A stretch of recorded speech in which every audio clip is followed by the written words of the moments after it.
ọ̀rọ̀ tí ń jà wòròwòrò ńlẹ̀ ọ̀rọ̀ gbajúgbajà olórin Tope Alabi ọ̀rọ̀ rẹ̀ wo ní ń jà rìnrìn ńlẹ̀ ni wípé wọ́n lọ́kọrin kan wọ́n lórin ọ̀hún wọ́n ló lòdì sí tọ́lọ́hún ṣé lóòótọ́ ni. èmi làbọ̀rú èmi làbọ̀yè. Aboru Aboye. bẹ́ẹ̀ ni àbíyè ni mí orúkọ mi nìyẹn àbọ̀rú ni mí àbọ̀yè ni mí mo dẹ́bọ̀ morú moyè morú moyè morú moyè morú moyè morú moyè. láìpẹ́ yẹn lọ jáde tí gbogbo wàhálà dé táwọn èèyàn gba Tope Alabi nídìí so wípé èéṣe tó pera rẹ̀ ní irú Aboye kódà ó tún pera rẹ̀ lábìíyè ńbẹ̀. morú moyè morú moyè morú moyè. kí ló bá débẹ̀ kí ló fà á kí ló rò débẹ̀ n táwọn ẹgbẹ́ ọ̀pọ̀lọpọ̀ àwọn olórin àwọn àgbààgbà olórin ṣe gbà á nídìí sọnù pé kí ló rò kí ló míìnì tó ń pera rẹ̀ lábọ̀rú Aboye ẹni tá a fẹ́ sojẹ tẹ́lẹ̀ òun ni Tope Alabi tó wàá fipò rárá wọ́n wá ráàyè gbà nídìí so wọ́n ráàyè gbà mú pé yes odò eléyìí yóò tún fẹ́ gbé ṣubú. tẹ́ ẹ̀ bá gbàgbé nígbà kan ni Tope Alabi ló ní kanta pẹ̀lú ọmọ tó kọrin onídúró mi ẹ̀ ṣe o gbogbo wa la gbaná ojú ẹ̀ ń gbà náà. kíní ti fẹ́ di bí ìlara o. ṣùgbọ́n eléyìí èntèmí ń rí sí ni colonial mentality slavery mentality ẹ̀jẹ̀ kónilẹ́rú tó ti wà lára àwọn kìrìsìtẹ́nì ó wà lára àwa mùsùlùmí náà. bọ́ọ̀ bá wọṣọ ní ìsìn tó filẹ̀kẹ̀ ọrùn wọ mọ́sálásí kálukú ní ọmọ ìyà fún ọlọ́tún lósì. ẹ dákun ayé ti pé ń sáfù wájú o ẹ máa lọ sáfù ẹ̀yìn. kí ló ṣe sáfù wájú tó lẹ̀kẹ̀ ò lè dùn bẹ̀. àgàgà ọba tiẹ̀ pa wọn kó tún dérú fìlà alábàǹkádà tí mo dé yìí. ọmọ fọwọ́ tọ́ra wọn èyí tí ẹ̀súnmọ́ kú lọ́dún babaláwo orí fìlà rẹ̀ ní orílẹ̀kẹ̀ tó fi ọrùn. colonial mentality nígbà táwọn èèbó dé tí wọ́n fẹ́ kó alẹ́rú èyí tí wọ́n kọ́kọ́ gbà lọ́wọ́ orílẹ̀-èdè tí wọ́n bá fẹ́ kó lẹ́rú láyé òun ni àṣà tí wọ́n bá ti ráàyè wọlé tí wọ́n bá ti gbàṣà rẹ̀ dànù àyìn yòókù kéré wọ́n ti gbàṣà Nàìjíríà o wọ́n gbàṣà wa o láti ibi tá a ti bá dé léèwé don't speak vernacular. ilẹ̀ ń pè ń vernacular ńjọ́ náà èdè gọ́tà èdè tí ọ̀lẹ́sẹ̀ ńlẹ̀ èdè rán dandan ilẹ̀ pèlédè tiwa ẹ̀sìn kí ìsàmọ́ fẹ́ lọ. to stop that don't speak vernacular. wàhálà tí ń bẹ nínú ìkónilẹ́rù yìí pọ̀ débi wípé tẹ́ ẹ bá rò ó dáadáa ẹ rí wípé ọ̀nà tí wọ́n gbà kó wa lẹ́rú ó lágbára. àwò ẹ wo ọdún tí èṣù láàlú ti ń jésù láàlú láti bíi 2000 years kí jésù gan ó tó dé tí yorùbá ti mèṣù léṣù tá a ti mọ̀rúnmìlà nígbà wọn wá fẹ́ kọ bíbélì sí yorùbá níjó ní ọmọ wa náà ni wọ́n lò ọmọ ọ̀yọ́ ń bẹ̀rùn pé kó lo yorùbá tí wọ́n fi kọ bíbélì Ajayi Crowther òun ló kọ bíbélì lédè yorùbá Lucifer táwọn ń tọ́ka sínú bíbélì olọ́wọ́ kọ̀wé ló lè bá láàmú lóní àmọ́ pé léṣù ọ̀dàrà kí wọn ó tó kọ bíbélì rárá ẹnìkan kì í fojú burúkú wo èṣù láàlú níyì nínú gbogbo òòṣà tí ń bẹ ńlẹ̀ yorùbá bọ́ọ̀ bọ̀gún ó pè ọ lọ bọ̀ṣù bọ́ọ̀ fẹ́ tráfù ó pè ọ bọ èṣù bọ́ọ̀ fẹ́ sọdún fá yóò pè ọ bọ èṣù á ní kó fẹ́ orúkọ bọ èṣù díẹ̀ ni wọ́n ń ba àṣà wa jẹ́ bẹ́ẹ̀ bá gbàdúrà fẹ́ntọ́ bá jẹ́ kìrìsìtẹ́nì tí ẹ ti wọlé sí la tẹ́ bá ní lágbára olódùmarè ń rí ọ lẹ́ẹ̀mí o ọdọọdún làárọ̀ rógbó ọdọọdún làárọ̀ àwùsá ọdọọdún làárọ̀ ọmọ òbí lórí àtẹkù ní sàmì tí ọba wa ṣe tán tí ọba wa di pé ọ̀sẹ̀ tó lè tijú fún àwa ní fire in Jesus name.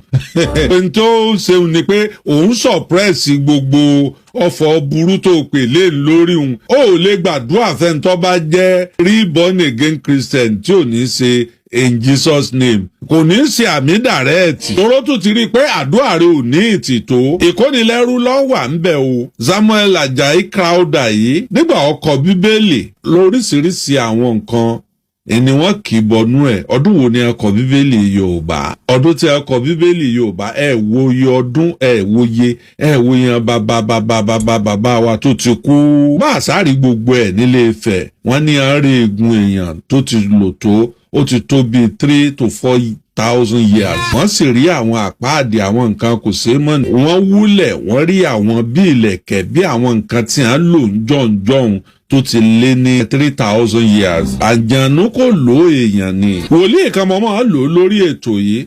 Níjọ́ kan ló bá gbé òfin wọ̀ ló bá dé lábàǹkádà sí i, ó múlùkẹ̀rẹ̀ lọ́wọ́ ó filẹ̀kẹ̀ ọrùn ọba wọnú ṣọ́ọ̀ṣì lọ làwọn ará ṣọ́ọ̀ṣì bá fọwọ́ tọ́ra wọn. Ẹgbà wọn ò wòlíì ti lọ rè wọ ẹgbẹ́ o. Ó wá ń sọ fún wọn wípé sásọ tó ń wọ̀ yìí ni ó gbé ń déjọba ọ̀run ni.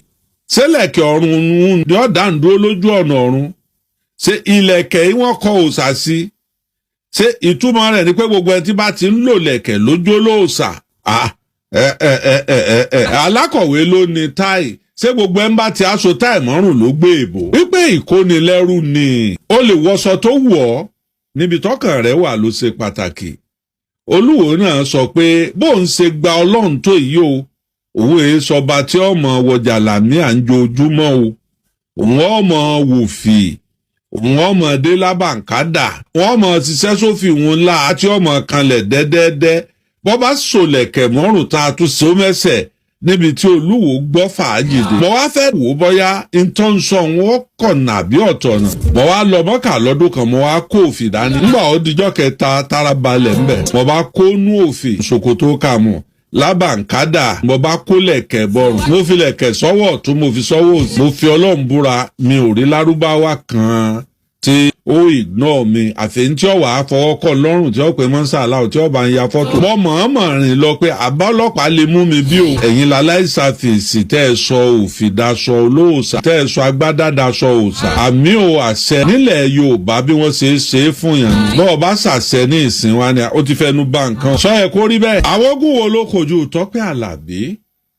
Kí ló sì jẹ́ kógun ó kojú Tope Alabi? Díẹ̀ lára rẹ̀ ni wọ́n fi hàn yín yìí. Ogun lé lọ́pàpọ̀ mọ́ ti ta fún Tope Alabi. Tí wọ́n bá ti rí mistake rẹ̀ yọkàn báyìí wọ́n bá fẹ́ lójú. Ntọ́ bá wu kálukú ló lè kọ lórí ọ̀rọ̀ orin ẹ̀. Ntẹ́mi ẹ̀ mú wá fún ló kọ. Bí o bá rí i pé ọ̀ráìtì ìwọ náà ṣe composition tiẹ̀ kọ́ tákù ẹ̀yẹ ìjàpòrò lórí ẹ̀rọ ayélujára. Ẹni Ọlọ́run bá gbéga ṣòro já wálẹ̀ o. Èé ṣe tọ́jẹ́ pé tí Tope Alabi bá sófin báyìí àwọn èèyàn ọmọ bá pín yẹlẹyẹlẹ tó fẹ́ wí ní tó fẹ́ ṣe rẹ̀. Nígbà kan wọ́n ló sọ pé Ọlọ́run àjànàkú Ọlọ́run gbá Ọlọ́run àwùgbà ọ̀yá ni ó sọ pé onídùúró mi bò ó tó wá dórí eléyìí. Tá a bá wo ohun tó kọ nípa eléyìí láìfù ni kò ń ṣe rẹ́kọ̀dù.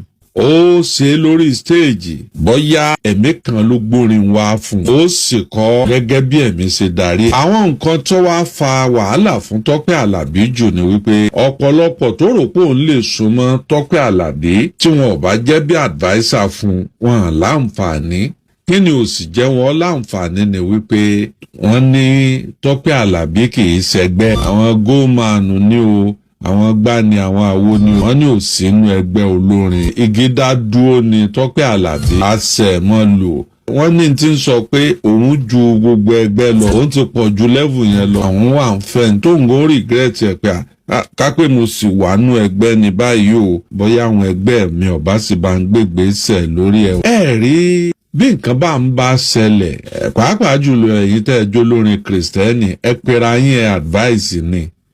Ẹ má bá wa àbálà àdànù àìdá lábàánù bọ́bá wa gbọ́ngbà náà tó bá dàbá yín nù báwọn èèyàn bá ń sọ ẹ sọ wípé àti bá a sọ kì í gbọ́ràn ṣùgbọ́n ẹ kọ́kọ́ bá a sọ́nà ẹ advice ẹ̀ ní. ntẹ́yìn rí tẹ́ fi rò pé ọ̀dà láti kọ àbọ̀rú àbọ̀yè ẹ̀jẹ̀ ọmọ. ẹ̀kọ́ tí èyí tí mo mú àyíkọ́ yín ni pé bọ́ ọ bá ń kírun tírun rẹ̀ bá dá ọ lójú má jẹ́ kí ẹ̀sìn ó sọ ọ́ di ẹrú débi pé o ò ní lè ní freedom láti wọṣọ tó wù ọ́. ọba ìpọ́mọ lẹ́yìn Jésù lẹ fẹ́ máa tẹ̀lé ẹ ní fi mọ́sìnì ránṣọ yín o abẹ́rẹ́ Jésù fi ta aṣọ rẹ̀ ńgbà yẹ o kò sí láṣọ mẹ́ta bí ìtàn tá a gbọ́ ẹyọ méjì náà ló ní ìwọ náà gbọ́dọ̀ ní jù bá ń lọ o gbogbo ibi tí màá sùn la dé ńgbà tá a lọ sí Jerúsálẹ́mù o ìwọ náà ò gbọ́dọ̀ sùnrùn yá kọ̀ǹdíṣàn mọ́ o sọ pé èmi fẹ́ dàbí Jésù nù. èyí tá à ń wí fún yín ni wípé àṣà ọ̀tọ̀ ẹ̀sìn ọ̀tọ̀